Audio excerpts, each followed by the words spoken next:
Indian conditions are very different. Very, very different. I have to make it idiot proof. I have to make it weather proof. I have to make it all proof. All proofs. It's our duty to partner with them, explain it to them, give them that kind of access so that they can build better underwriting norms.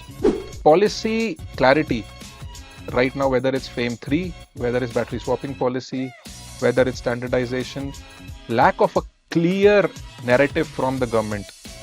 Specifically for battery swapping, there is no winner takes all market. It will be at least if the way we think it will be 3 to 4 players. The mindset of these driver partners today is such, I don't want to wait. I don't have patience. We are in a 10-minute delivery economy. I don't have patience.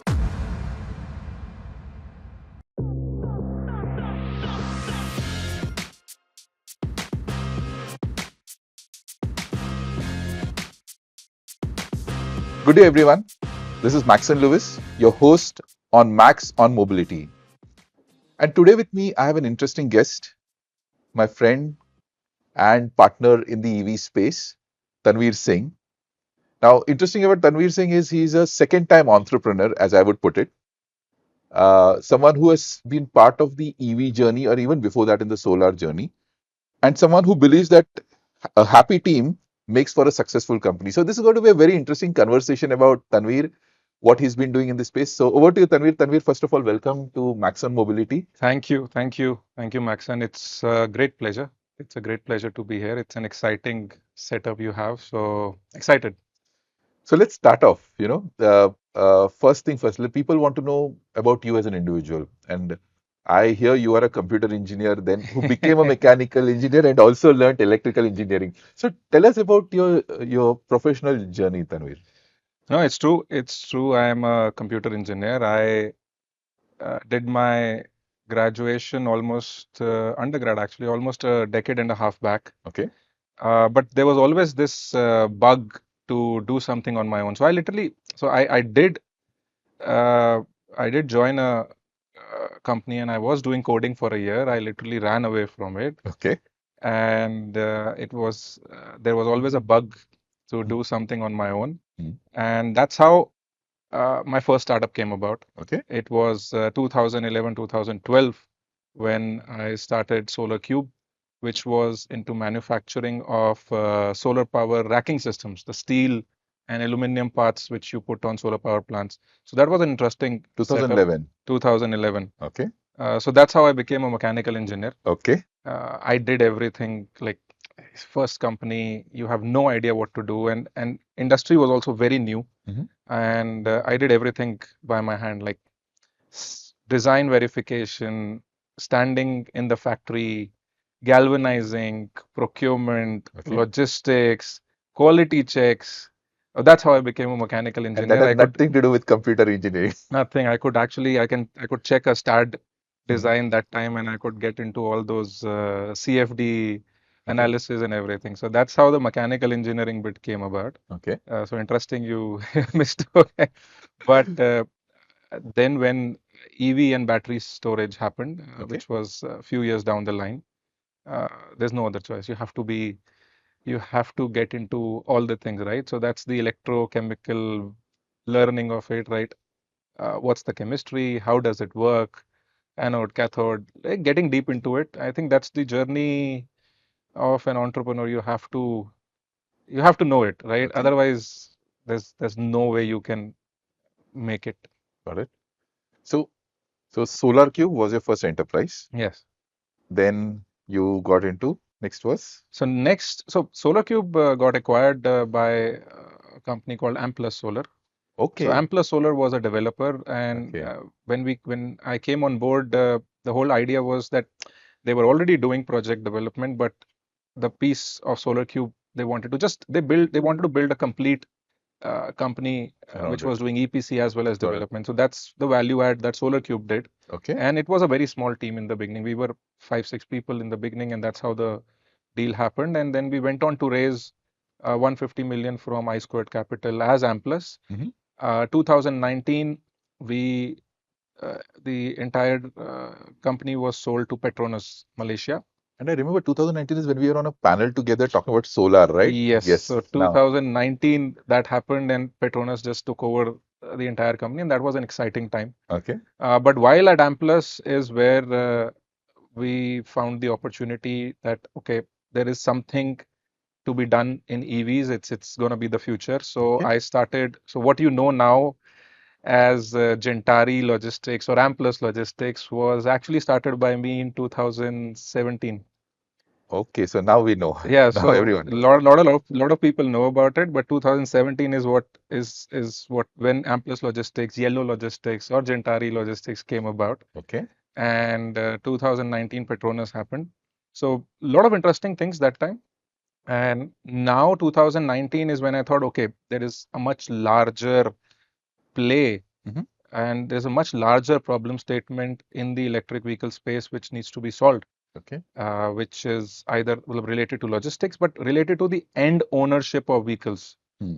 Logistics cannot be solved only by fleet operators. If you want to really solve logistics for a country like India, I believe that the end drivers have to be able to trust electric vehicles, own electric vehicles in a risk-free manner. Okay. That was my learning of since 2017-19, and I wanted to do more. That time, unfortunately, Petronas was new. They were still getting their hands into the main business, so they were not very excited about doing more on this in this space. So I said, okay, I'll exit. That was the exit time, and I met Mr. Rakesh Malhotra, and it just clicked.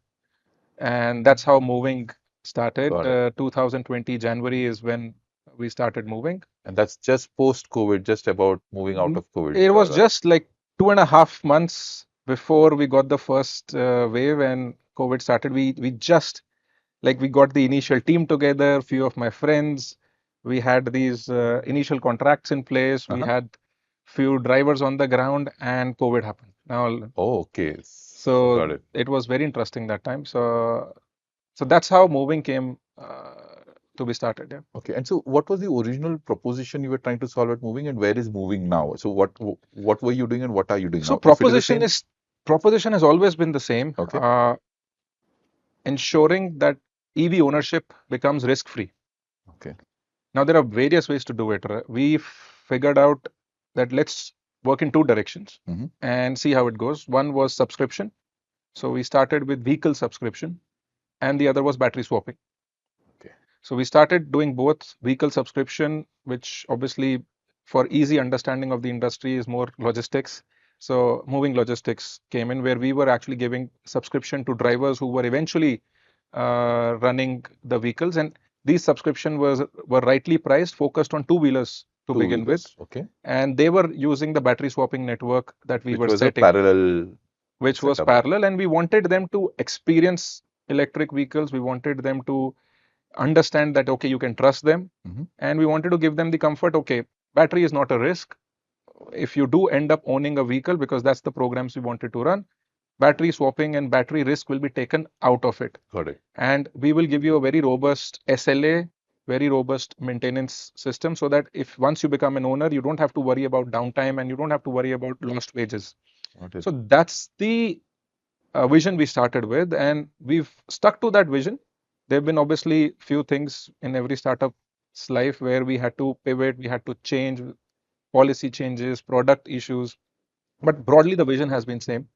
Now more so, we are more focused on battery swapping. Okay. We relate as a company more to battery swapping because industry has matured, Right. and with maturing of the industry, people's trust on vehicles has increased. Generally, they see more electric vehicles around. They see that okay, I can buy it and I cannot worry about the OEM running away, or I can not worry about okay, getting spare parts or not. So that bit maturity has come. Okay. So now battery swapping is our play. We have our battery swapping network in Delhi NCR. We have our battery swapping network in Bangalore. Okay. We have our network in Pune, and we are expanding now to other metros as we speak. And how big is this network that you have? So there are two parts. So the network of battery as a service, I will detail it, but battery as a service is about 10,000 customers spread across Delhi NCR, UP, Bangalore, uh, Pune, Okay. and now up and coming Hyderabad. So Wow. that's about 10,000 customers. That's approximately, if I have to go into kilowatt or let's say number of batteries, there's approximately about close to 20,000 batteries. Assets that you're managing. Yes, in terms of few changes here and there, but at 20,000. And what is the battery chemistry that you're using? It's mix of LFP as well as NMC, more LFP, and more more number of e-rickshaw drivers. Okay. Today, less number of two-wheelers, but two-wheelers are the next focus area, which is growing with our partnership with electrics. Tanvir, let me be upfront about the fact that you are one of the first persons on this platform who I believe is the expert on battery swapping. So there's going to be a lot of conversation around some details around it, if that's okay with you. Happy to Right. So share. let's start off with the basics. You know, this entire charging versus battery swapping, and you've grown the ecosystem. You've been part of the ecosystem for so long. So what is your take on this? And this is a question which comes on in any conversation. People have taken sides. People are sitting on the fence, but people want to hear from both sides. So let's call it. Let's say I'm the charging guy and you are the swapping guy. So what's your take on the entire So swapping thing? my take is simple. First, I am a firm believer both will exist, Okay. and technology is rapidly changing. Fast charging will have its own space. Mhm. Battery swapping will have its own space. Battery swapping makes more sense for small form factors as we speak for a country like India. Okay, Hmm. four-wheeler battery swapping is happening. I know government has recently started talking about setting up norms for buses, Buses, trucks, and exactly. everyone. For a country like India, which is very cost sensitive, they don't understand. Right now, we are still evolving in understanding that subscription means even after paying for 3 years, you are not the owner. Hmm. Right. So it will take time, but battery swapping is small form factor, rightly priced, and fast charging will continue. Fast charging for larger form factors, your L5s, your four-wheelers, your buses, your trucks, it will be there. Both will survive. Got it. And technology is rapidly moving in a direction where most batteries will be fast charged as things go along. And I'm not talking 1 year, I'm talking longer vision Longer. term. Technology will reach there. Now, price point versus life, all these things have to be managed, but both will survive. And especially in a country like India, where density like matters. Hmm.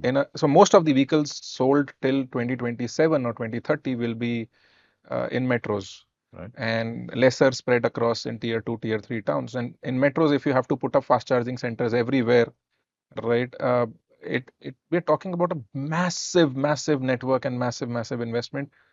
Can that be done? Yes. Will it be easy? No. Hmm. So, as I said, both will survive. That's what we believe in. There is a space in the e-rickshaw and the two-wheeler market, which is just the right space for battery swapping. The right use case, as you say, in the right format.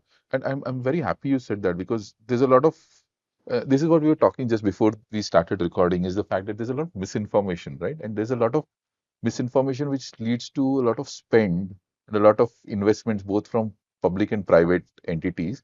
For example, battery swapping for large formats, which Eh, but It's an what's your experiment. it's an experiment. Isn't it an expensive experiment that No, is so it being works. See, Neo has done it, okay? right? In India, Sun Mobility has done it for the buses. Can it happen? Yes. Is it happening? Yes. Hmm. Are we the right customers for it? I don't think so today. Got it. See, battery swapping has a lot of levers, right? You Mhm. need to have the right amount of float, the right amount of utilization of that station, the right chemistry, the right price point, and obviously multiple other costs associated with it, but it has a lot of levers to fine tune to get the perfect solution. Got it. Now, if you do it for four-wheelers, just imagine, first of all, four-wheelers density will take its own time to come. Hmm. Buses and their density will take its own time to come.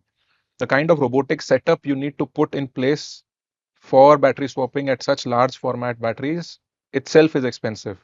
Got it. It has to be it has to be robotic. It cannot be manual. So it is itself expensive. That costs.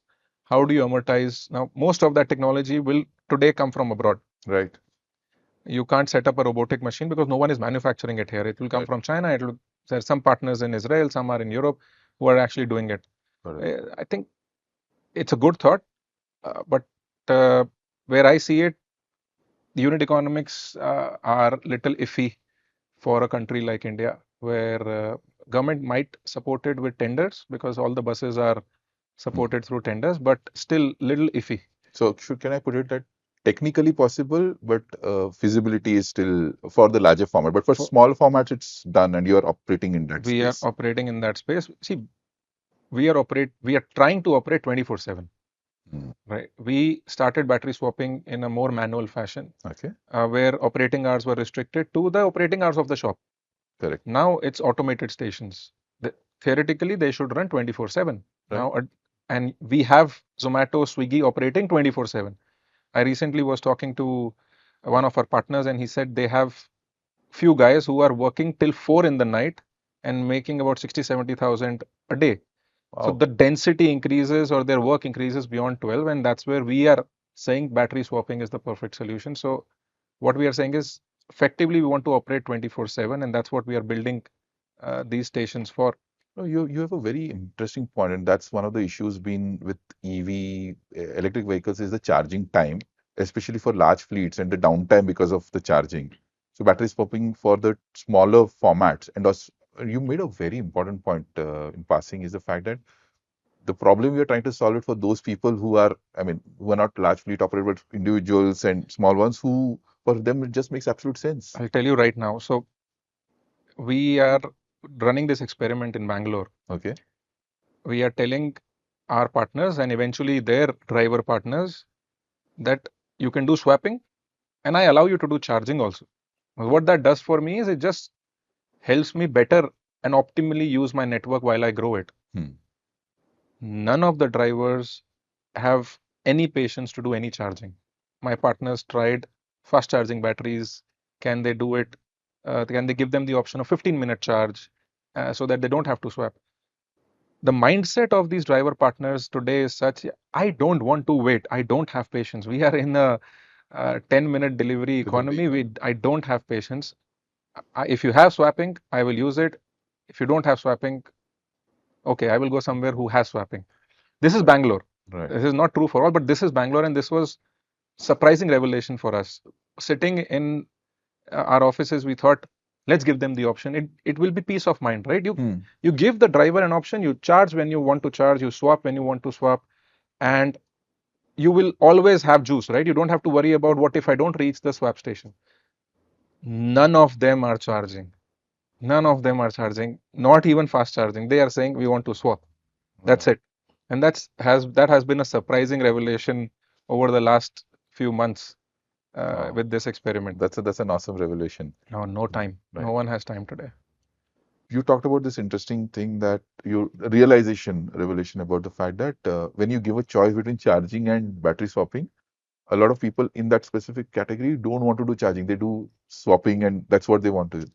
And not many people think of it that way. You know, many people try to give multiple options. No, we thought it's easier for them. Correct. I'm not charging them extra. It's just giving them an option. And so the question is then, Tanvir, is about, and I personally have this question around standardization of these batteries, because you are operating with a certain type of battery, chemistry, form factor, and there are probably multiple other companies also in this space, one being Sun Mobility.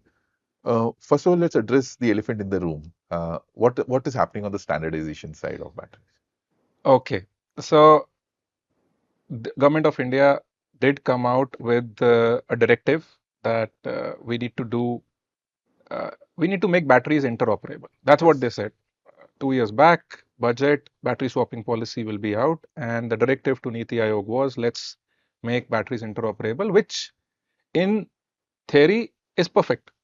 Right? At the end of the day, the government is thinking of higher adoption, is thinking that the customer has to be secured. Right. Now, how is a customer secured? He takes a electric vehicle which has a particular type of battery.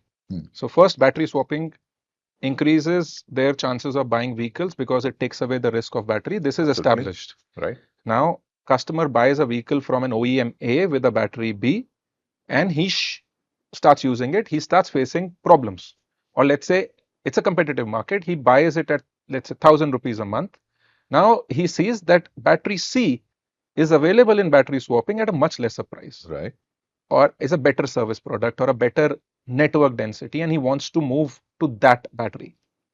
Today he cannot do that. Okay. That battery C is possibly not integrated with the OEM that he has bought his vehicle from. Right. That's what government intended to change, Okay. And which what happened is with that? perfect.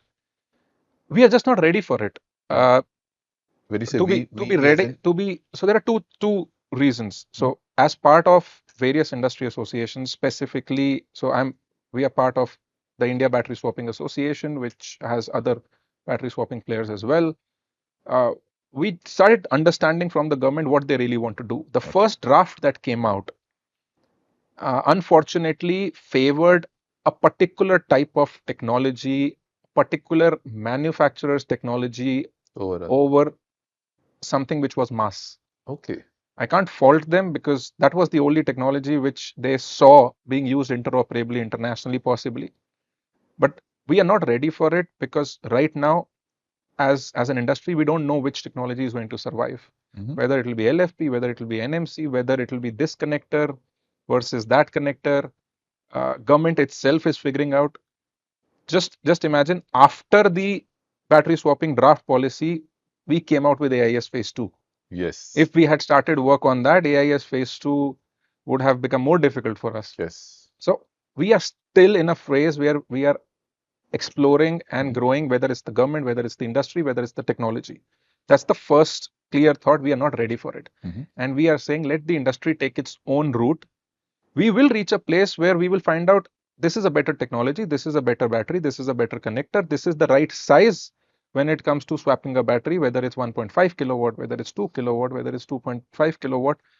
And customers will understand what works, and slowly, for survival, everyone will come at To the the same commons. platform. It's the USB-C that Correct. it took some time, but it But came out. everyone can. Obviously, European legislation had a lot to do with it, but it will come to that level. Correct.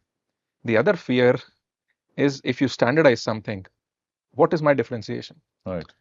Logistics of operation, the SOP of operations Everything is standard. Yeah. aside, what is my differentiation? Why someone should come to me, and why big boys in the industry, the big business houses in the industry, what's stopping them to just put money, roll out a network pan India? Because there is no technology now, right? It's all standard. Everyone is similar. You just take what works, and you are now the biggest because you have that muscle.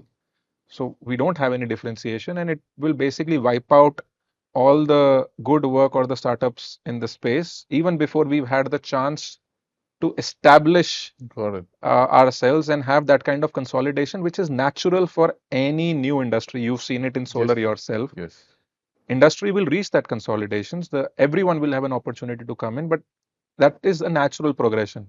This was a forced, it looked like a forced progression where we were consolidating, or let's say setting everything for consolidation day one, Got it. when we've not even scratched the surface or what. And So that was a big fear. got it. No one talked about it openly, but that was a big fear. In fact, Tanvir, I really want to appreciate the fact that you are possibly the first person on record saying this, because, and you've been very honest about it, because, and that's one of the things which happens on Maxson Mobility is the fact that it just It's comfortable that way. But this is very interesting, and one of the contrarian point of view to that would be, hey, listen, but as an entrepreneur who's putting his hard-earned money, sweat into this, is the fear that, hey, listen, if not now, slightly later, that standardization will happen. So you are not scaling up fast or as much as you want to, because you have that fear at the back of the mind saying, hey, listen, someday standardization or something. Doesn't that play onto your mind, Tanvir, at any point in time? No, it does, and we are preparing for it. I think when we look at our battery that we are using, it's not simple here. We take a battery and start using it. We know the cell, we know the chemistry, we know whether it's cylindrical, we know if, for example, this particular cell manufacturer stops providing cells tomorrow, or I stop buying because of XYZ reason, I have a parallel supplier plan B who will fit into the same form factor and dimensions, and I don't have to suddenly have two types of batteries in my ecosystem. Right? There is obviously learning that which connector is working, how do I Indian conditions are very different. Very, very different. I have to make it idiot proof. I have to make it weather proof. I have to make it all proof. All proofs. And sophisticated products somehow will take their own journey, right? There are a lot of sophisticated connectors which are just perfect.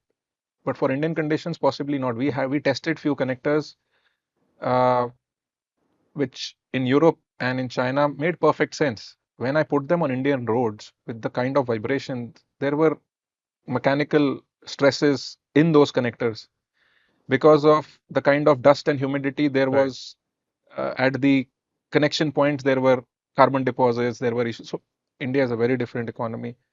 But we as a company and most of my industry peers, when they look at long term, they are planning for it.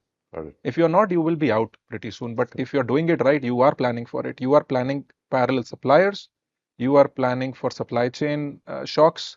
You are planning for technology advancements, whether it's going to be solid state, whether it's going to be sodium, which so you are planning, and that's the work you need to do in parallel. So yes, it does impact. For example, when the commodity shock was there, from there to today, battery prices have fallen, and it's just the perfect time to Perfect be in timing, this right? industry. But during the commodity shock, uh, we had to ration our deployment because I knew that this if this time I grow significantly fast, I am gonna have a problem fighting later on. Now it's the perfect time. Perfect. And as this to the second part of your question, whether how it's impacting the growth, I think more pressure is coming from the investors. Okay. And most Indian VCs are sitting on the fences. They don't have a problem putting a check of 1 million, 2 million. That's still like chump change for them, right? The policy clarity right now, whether it's FAME 3, whether it's battery swapping policy, whether it's standardization, lack of a clear narrative from the government is causing them to not take the plunge or have these questions which are right at their end. Because they also don't know who will survive. Correct. Suddenly, policy supports one over the other, and their bet can be up or down. Correct. So that's where the pressure is coming. So we are trying to do our best to explain it to them that this is where we stand. But the pressure comes from investors that we don't know what's going to survive. And yeah, If FAME 3 does not give parity to battery swapping, we don't know. Fixed prices have come down to a level where fixed batteries will rule the roost, and probably battery swapping companies will have very interesting and difficult next 2-3 years. If they give parity, we might see a very radical growth in electric two-wheeler sales specifically. So we don't know. We are yet, and we are obviously talking to all the players on the government side, be it Niti Aayog, be it DHI, be it BIS. But do you think in their minds, at least in the government's mind, there's a sense of, hey, listen, let's allow both these technologies, battery swapping and fixed batteries, to continue? Or are you seeing there's a certain amount of, what do you say, position that the government has taken? Your view? No. So with all the work that has happened over the last 2 years in terms of talking to the government and various, I think they are very open. Okay. They are not favoring one over the other. That is very clear. Got it. They don't know what to do because they can't come out to be biased. So that's where their problem is. Because but they are very open. They want to support. They've voiced it clearly. In fact, our meetings with the Honorable Mr. Piyush Goyal, Mr. Rohit Singh, their entire team, the BIS, Mr. Hanif Qureshi, all they have been like amazing, deep conversations, and every time it has come out, they are supporting a field which is equal for all. They are not supporting one over the other, and they want the industry to take its path. And I think with the recent announcements, I personally am a believer that the government of India has been doing some amazing work as compared to many other governments. From the kind of push, it may be the push is in the right direction. Sometimes it gets deflected here and there, but I think overall, what you said is there's a fairness that also gives a lot of confidence to people that the government is not trying to tell what to do. We're Correct. just trying to guide what to do. I think I can vouch for it Hmm. 110%. That's their that clarity they That have. clarity. Which brings me to another point before we get down to moving and some of the hardships, etc., etc. Uh, as compared to competition, and I know this company, one of the first names which comes and is Sun Mobility, right? How would it differentiate from something like that? Moving as a battery swapping service provider versus a Sun Mobility, because people have that they understand. जैसे हिंदी में बोलते हैं उनको चमकता है कि Sun Mobility ये करता है. Correct. So what about moving? So okay. So first, Sun Mobility for India, Sun Mobility and Chetan Mani have been pioneers in battery swapping, and what we've learned over last 2 years, for example, they've taken their time, but that's helped us as an industry to move ahead faster. Okay. Well, if we were the first ones or we were even the second ones, it would have taken us a longer time, more money. But what Sun Mobility did over the last 6-7 years, it's just been phenomenal, and Right. they've set the trend. Obviously, in a country like India, you can't specifically for battery swapping. There is no winner takes all market. It will be at least if the way we think it will be 3 to 4 players covering various geographies, having strengths in various geographies, uh, who will basically be covering the majority share of the market. It will not be one, and that's one of the reasons why we are doing what we are doing.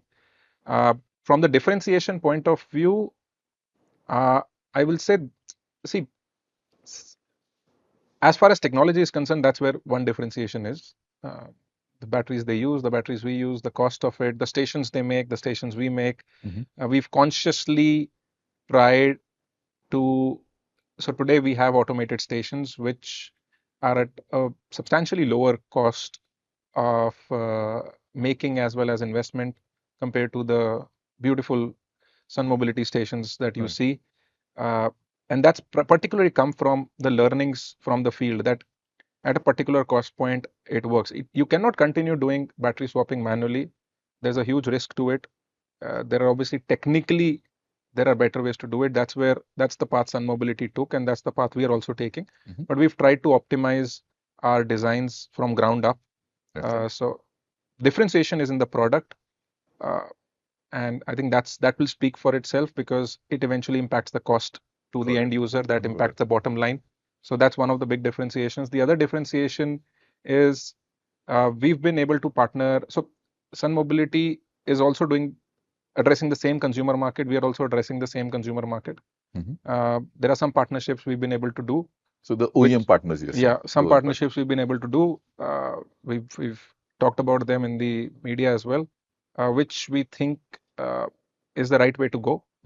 Sun Mobility has a plan of partnering with multiple OEMs, and I think with the kind of flux in the industry right now, that's not been working well, or that's I think not the right direction because you have to focus with a few because it takes a lot of work. It takes getting your SOPs right, getting that integrations right, getting that service, getting that communication to the consumer right. That's the direction Mooving has taken.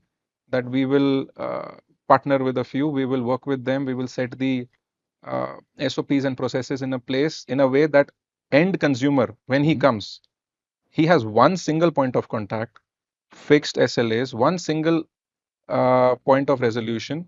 He does not or she does not have to go through, okay, यार ये मैंने battery इसके लिए थी, गाड़ी इसके लिए थी, अब मैं क्या करूं? Right? That confusion, because that confusion is coming. That confusion कि यार मैंने OEM से बैटरी स्वैपिंग ली, now अब मैं किसके पास जाऊं? ये प्रॉब्लम है तो मैं बैटरी स्वैपिंग वाले के पास जाऊं, ये प्रॉब्लम है तो OEM के पास जाऊं, how do I solve it? And that's leading to unfortunate situations. So we wanted if we have to do it, we do it right, and that's the path we've taken. I think broadly these are the few differentiations, but more or less a similar. Which brings me in, just because in the conversation, one of the things which I remembered was the fact that when you said, "Na, मैं किसके पास जाऊं?" and I'm not too sure, you're the best person to comment on. My next question is largely around the insurance. Now, typically, we as an Indian customer globally, the ICE engine came with engine and the vehicle. Right. So insurance included both. You had the chassis number and the engine number. What's happening in the case of battery swapping vehicles? How does it really work? Because see, there is a lot of audience out there who know battery swapping hai ki swap karna hai, but they don't really understand the intricacies of this. And insurance was one of the questions that I had. I think How the does it work? insurance industry also does not know what to do. Okay, The biggest, that's a very honest it's answer. it's a learning, right? Uh, It's a learning for everyone. We've gone through that journey. As per the CMVR guidelines, there is certain insurance we need to take for the vehicle. That insurance, unfortunately, initially did not cover the batteries separately. So I've taken a vehicle insurance which has a third party insurance, which has a first party insurance, which has accidental insurance. But in case of fire, what happens? And if that fire is because of the battery, what happens? Correct. No answers, no Okay. claims, Okay. far and few, but no understanding of how to treat such scenarios. And that's when today also those products are not very clear because fire issues are not insured by majority of the lenders because majority of the insurers, because at the end of the day they want to trust the product that this issue will not come. Correct. So we took a separate insurance for the batteries. So today in all the vehicles there is a standard insurance which is a two-wheeler insurance or a three-wheeler insurance as per the CMVR guidelines. But there is a separate insurance we've taken for the batteries, which is basically a customized product which covers a lot of different use cases. In case X happens, then what? In case Y happens, then what? And that's where we are. Got it. And there is obviously a limit to it because insurers want a backstop on the claims that we need a backstop. If it goes above, we will not be honoring those claims and X, Y, Z. But we had to get a specific insurance product made. And there are obviously insurance, there are multiple things which we've learned over the way. There are a lot of problems with insurance. Okay. If you want to talk about in the EV space, there are a lot of problems in the sense today insurers are not able to underwrite electric vehicles easily. Forget with or without battery swapping. Correct. Absolutely. They don't understand what will happen if something goes wrong with the battery. How do they trust whether it's really a product issue or it's a consumer issue? What kind of corpus do they maintain for it? They just it's still a big black box for the insurance companies. Correct. It is. And I think one of our efforts has been to explain to them how the technology works, be transparent with them in sharing the data. This is how the battery is performing. This is not just the location. This is how the battery is performing. And see, one of the insurance products is called extended warranty. Right. Unfortunately, in the EV space, specifically the long tail space, extended warranty as a product is being given by a lot of startups or a lot of corporate extended warranty companies, which are private limited but not governed by IRDA norms. I think that's something that needs to change. Extended warranty should remain an insurance product, should come under IRDA norms. I see a couple of companies, so actually all insurance companies are trying to do something about it, but they just can't match the prices that these startups are doing. The reason being they don't understand the product. They are taking too much of a cushion. They are trying to underwrite insurance for EVs in the same traditional manner they used to do for ICE engine vehicles. As a result, the pricing is all haywire. So don't you think this is a very interesting proposition that you made? No? Is the government is pushing this uptake of EVs through subsidies and other things, and also now EV is a priority lending sector. But I think the government, in its own mandate, also needs to start looking at the insurance companies and how insurances could be a lot more aligned to EVs. I think this is a case for. So one is I think the insurance companies themselves have to learn, right? Correct. They have Agree. to upgrade them in building specific underwriting norms for EVs. They are not there yet because see, if I have to think from their side, it's a very small portion of that huge book that they maintain, and it's just not enough for them to put that kind of investment for maybe right now because it's a small industry. But It's an industry which will leave a bad taste if they don't do it right. Correct. And it will let, if they are not there, the like the governance is not proper, the IRDA norms are not proper, and these new policies are not coming from them, startups, or let's say private enterprises, not startups, but private enterprises will get into it, who possibly might not be able to do justice to it. We all know the example. A few years back, there were private companies which were giving iPhone extended warranties, Yes. Android extended warranties, Yes. and overnight they ran. And these were overnight. They could not manage it because insurance and extended warranty are very different products Right. which have to be governed. Unfortunately, right now, extended warranty is being given to the end user by similar companies. I'm not saying all are bad, but I'm saying similar companies do exist. And when the time comes, the customer will actually be the one To who will lose be out. And losing then out. there's a bad name to the entire EV That's a industry. bad name to the entire EV industry. Obviously, it's in any new industry. We've seen it in solar. There are a lot of fly-by-night operators, but these kind of things will leave a bad taste. The problem is that everyone is learning, Correct. right? These kind of problems, these long tail OEMs, they themselves don't understand. They think it's an extended. It's a very interesting challenge to solve for, because there are a lot of opportunities right now. But I think insurance as a bit, companies need to upgrade themselves, and we as people who know the products, it's our duty to partner with them, explain it to them, give them that kind of access so that they can build better underwriting norms. You've given me an idea for someone from the insurance industry to come on our podcast. Will be very And interesting. Yes, that will be a very interesting very conversation. very interesting.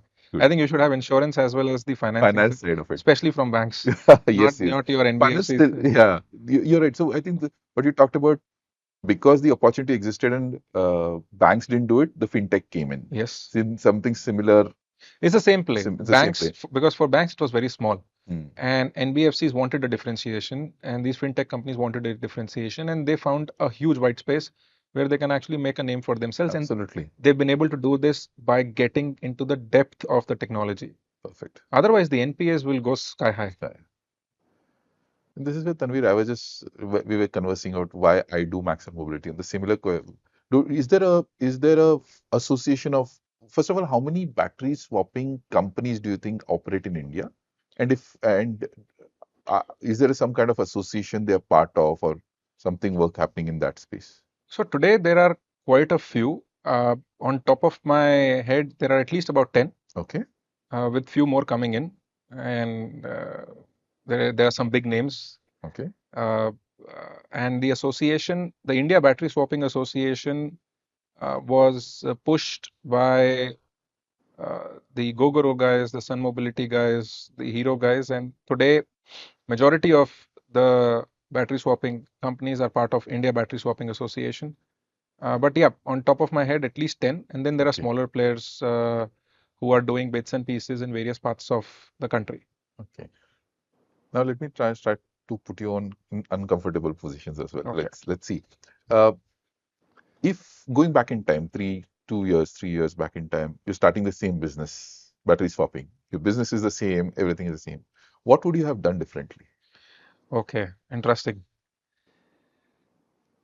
3 years. Okay, if I'm given 3 years again, and I have to start this business from scratch, what will I do differently? I think first, the biggest hit that we took was we did not initially figure out the right product for it. Okay. And that led us to build, rebuild our team's confidence, customers' confidence, partners' confidence. So I'll spend more time in getting the product right, understanding more on the nuances, and that's the journey of it.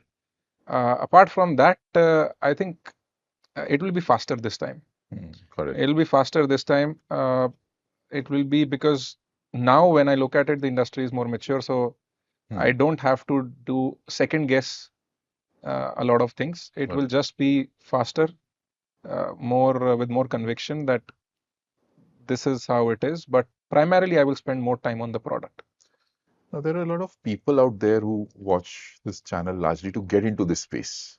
directly into battery swapping, or probably the two questions really. First is is battery swapping a business someone should get into? Because otherwise, what happens is just the excitement of, hey, something is happening and it's a FOMO. I also need to be there. I'm Right. just out of college. I have some money. I'll just get into this business. One, would you, as a pioneer in this space, suggest someone to get into this? And the second aligned question is, what are some of the other businesses in battery swapping that someone could get into? So both two questions in one. Okay, so I would first want to clear that battery swapping is a subset of the larger umbrella, which is battery as a service. Okay. So battery as a service is any and everything to do with battery subscription. So one way is I just lease it out. I just give it on subscription, go home and charge. Or I put up battery swapping centers. A larger umbrella is battery as a service. So for battery as a service, and I'll answer for that now.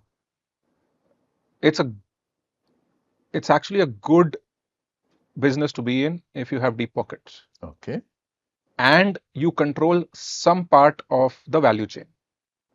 If you say, I control nothing, but I have money, I will say, keep away. So when I say some part of the value chain, either you control the battery, or you are an OEM, or you have a large consumption of your own. You need to have something in this space to extract the right value out of it. If you just want to go out and say, I will start offering battery swapping to any and everyone who comes, I will partner with OEMs, I will take batteries from any and everyone, that's a recipe for failure. So one, deep pockets. Two, control some part of the value chain where you've invested heavily, or you have your own needs, or you are adding value to the ecosystem, because that synergy will create a winning partnership. Just alone, this won't. Okay.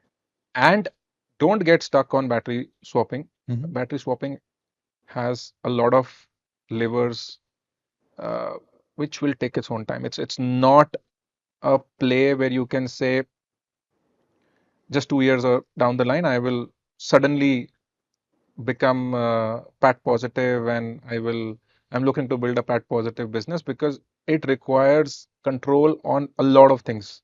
See, I have seen, if I talk about my experience with my earlier startups, when you look at building a positive unit economics business, you have to control few things.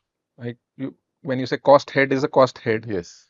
Then utilization is okay, utilization, and then maybe one or two small things. Here there are a lot of things. So utilization is not just utilization. Utilization means you have to ensure that the amount of extra batteries in the system are optimized. Stations are running at the right efficiency, and wherever you've put station that's running, if you've put your network wrongly, it will kill you. Got it. You have to control the product, because your product has to continue performing. Your product cannot fail. You have to increase your, so efficiency is not, as I said, it's not 10 to your 9 to 9 kind of efficiency. Got it. Efficiency is, can you run it 24/7? So with all these variables also so working many against you, really so speaking. many variables that if you really do it right, it's beautiful. If you can crack it, it's amazing. But if you don't have that kind of patient capital, or you don't have that kind of patience, it's gonna be a very difficult journey. Got it. So that's my simple advice to someone looking at battery as a service or battery swapping. It requires patient capital. It requires control on something in the value chain. Tanvir, one of the qualities of a successful entrepreneur, or will be successful entrepreneur, is honesty to himself. I've seen that in you, and you've been absolutely honest in the kind of responses you gave about technology, etc. And which brings me to the questions around yourself and Mooving and the enterprise that you've built. And I'm very sure you're going to be as honest, because many entrepreneurs on a stage like this tend to give a view of, hey, everything is great, but you have been saying, hey, listen, let's be real about it. So Tanvir, let's go to you as an entrepreneur and your baby, which is Mooving. So Tanvir, that was an interesting conversation. With that, that was enough time for us for part one of our episode with Tanvir Singh. Until we meet on part two, thank you so much. This is Maxson signing off from Maxson Mobility.